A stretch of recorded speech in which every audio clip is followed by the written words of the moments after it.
Hi there, and in today's video I'll show you how to use split screen mode on your Samsung Galaxy Z Flip 5. Let's get started. So, as a first step, we need to open all of the tabs on our phone by clicking on these three lines right here. After this, choose the application that you want to use in the split screen and hold your finger on it. After this, slowly move it to the upper part of your phone and release your finger. Now, at the bottom part, select the second application that you want to use. For example, I will pick Calculator.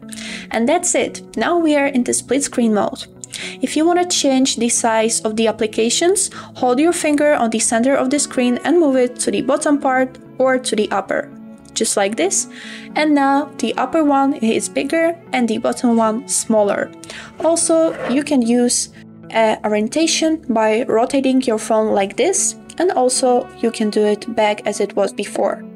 And now to exit the split screen mode, hold your finger on this line and move it to the bottom of your phone.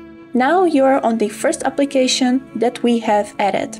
And that's it. Now you know how to use split screen mode on your Samsung Galaxy Z Flip 5. That was all for today. I hope this video was helpful for you and thank you so much for watching.